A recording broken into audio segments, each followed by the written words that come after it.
Cantilène de Sainte-Eulalie, IXe siècle.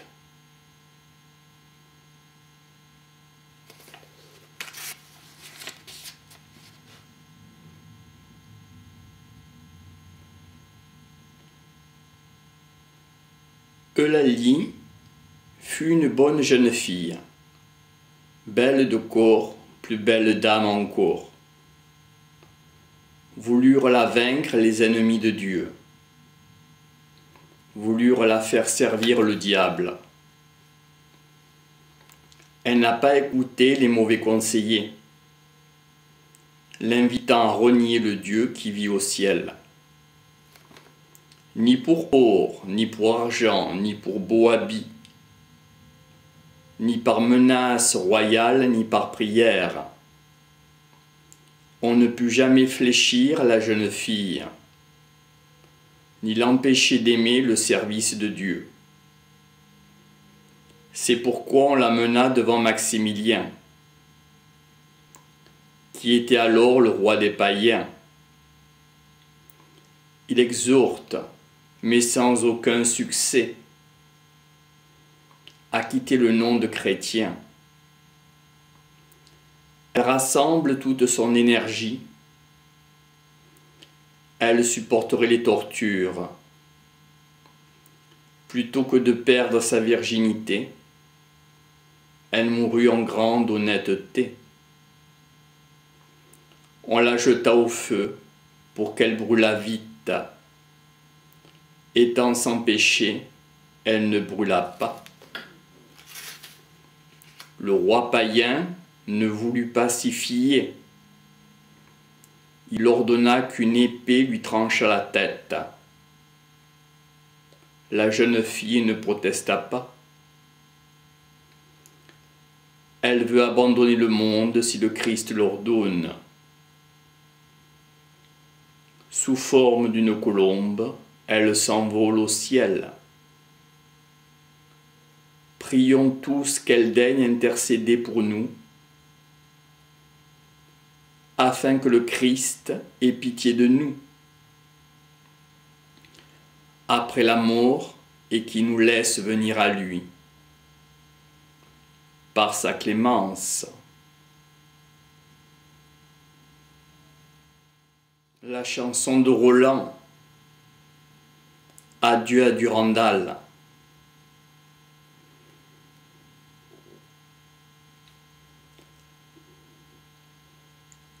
Frappe Roland sur une pierre bise, plus on abat que ne vous sait dire.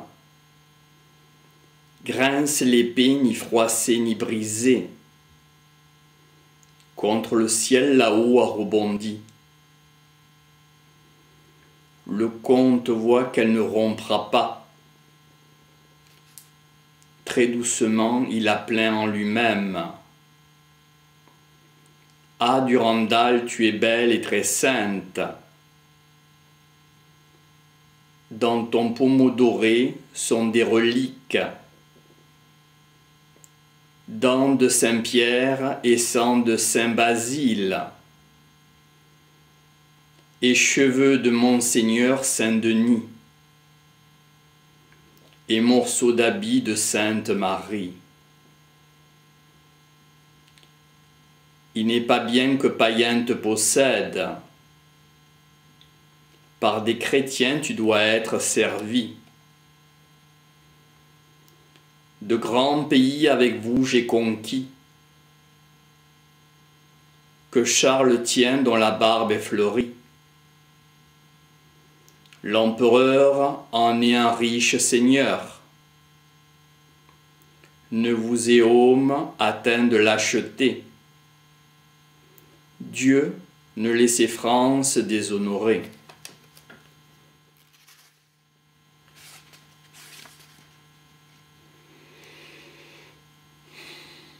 La chanson de Guillaume d'Orange, XIIe siècle.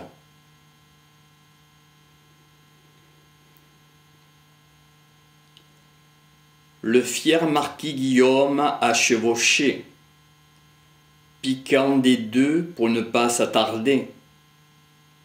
Les païens sont plus de 30 milliers, mais le marquis a si bon destrier, qui ne les craint ni les prisse un denier.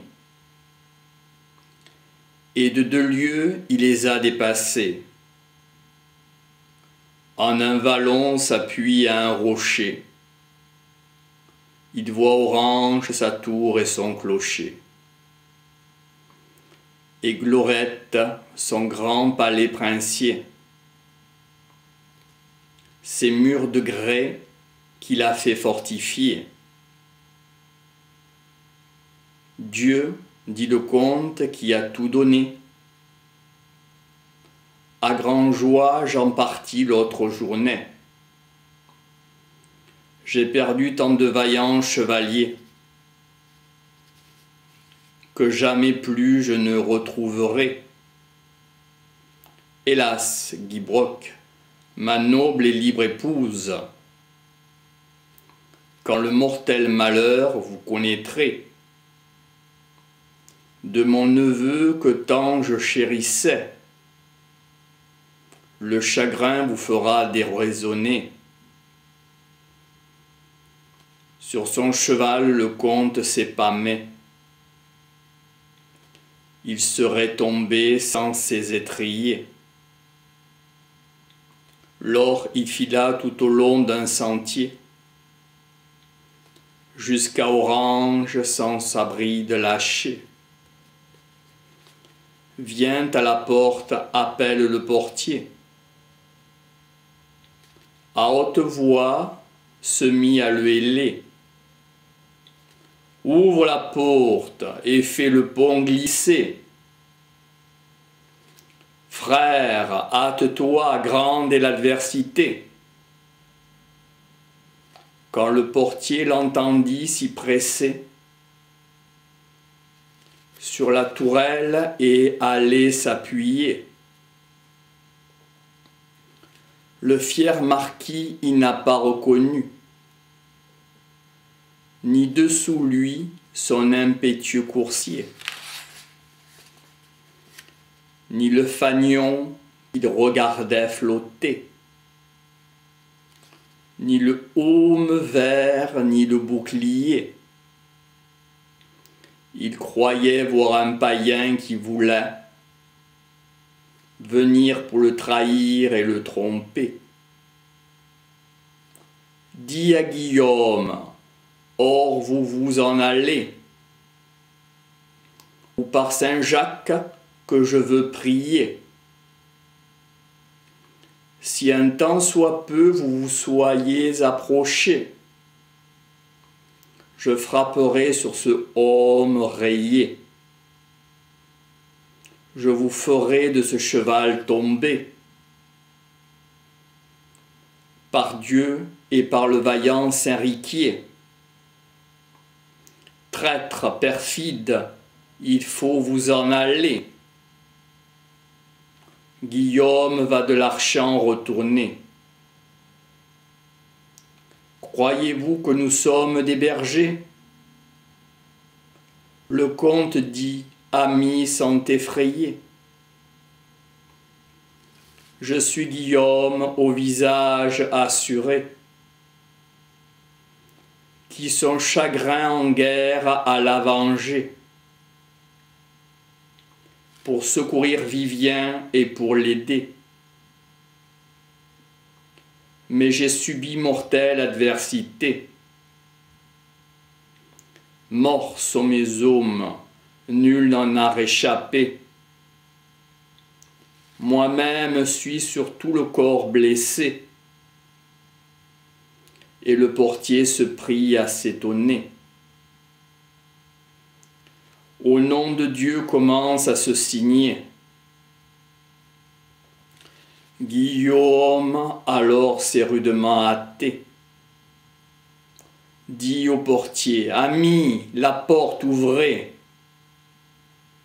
Je suis Guillaume, plus ne vous méfiez. Le portier dit, sire, un peu patientez.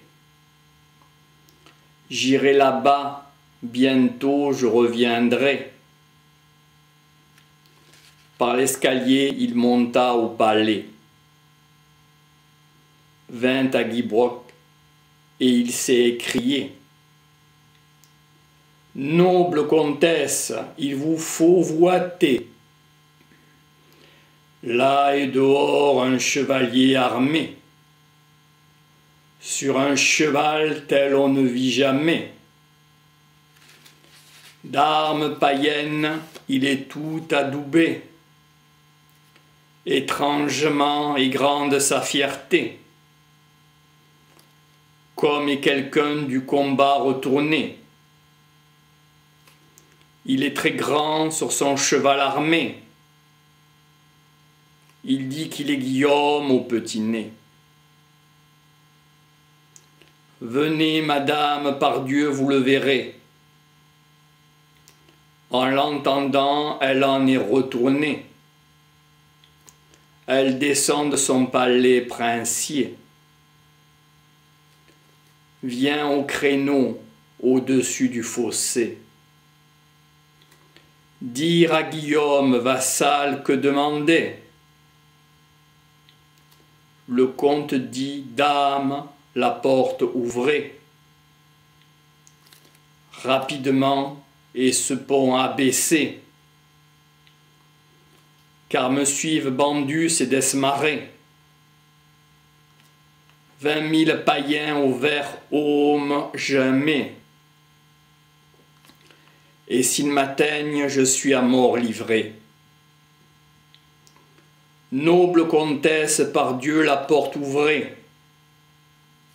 Rapidement et vite vous hâtez.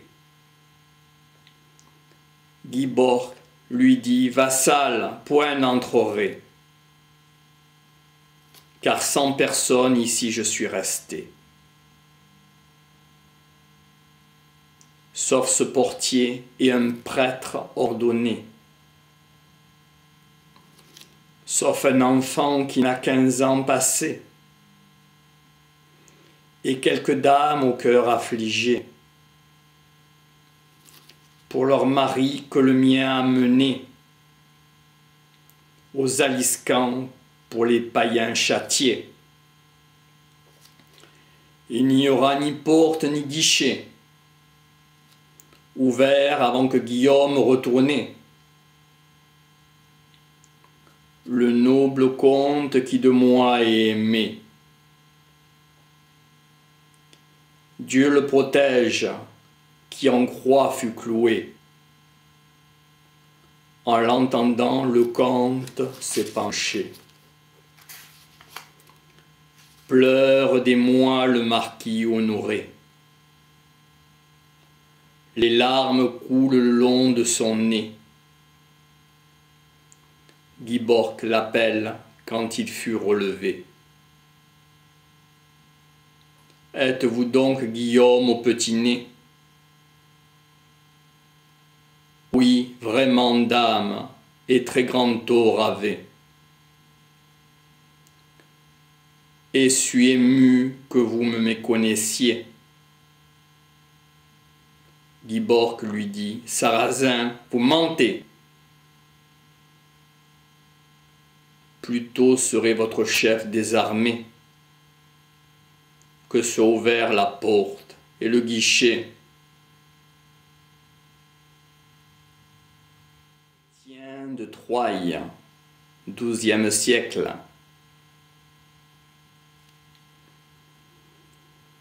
De son hôte, Érec prend congé, impatient de le quitter, pour aller à la cour du roi. De son aventure il a joie, il est heureux et l'aventure, d'une amie belle à des mesures, sage, courtoise, de noblesse. De la regarder il ne cesse. Plus il la voit et plus lui plaît. Il a plaisir à l'embrasser. Près d'elle, il se tient volontiers,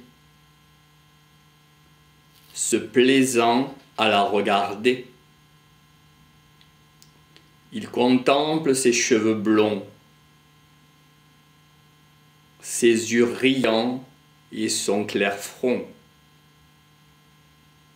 le nez, le visage et la bouche, dont la douceur au cœur le touche. Il admire jusqu'à la hanche, flanc et côté, et bras et mains.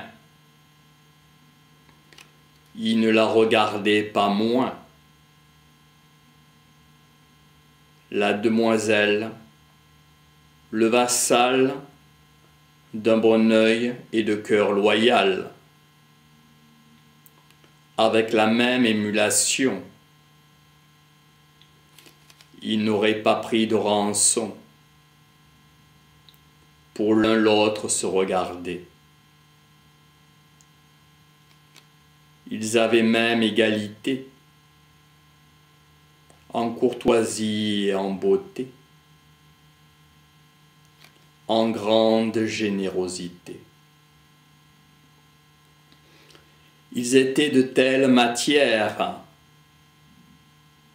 même mœurs et même manières, que nul ne l'aurait voulu dire, n'aurait pu le meilleur élire,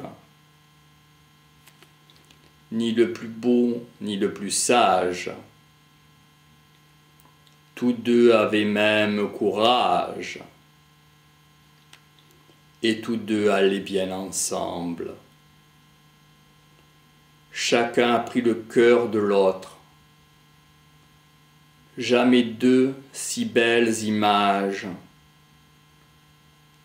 n'assembla loi du mariage.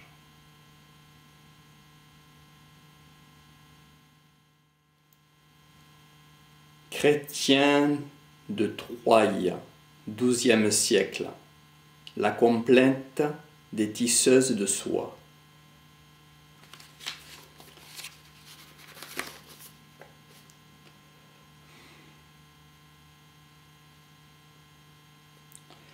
Toujours draps de soie tisseront, jamais n'en seront mieux vêtus, toujours seront pauvres et nus, et toujours faim et soif auront. Jamais tant ne seront gagnés, que mieux en ayant à manger.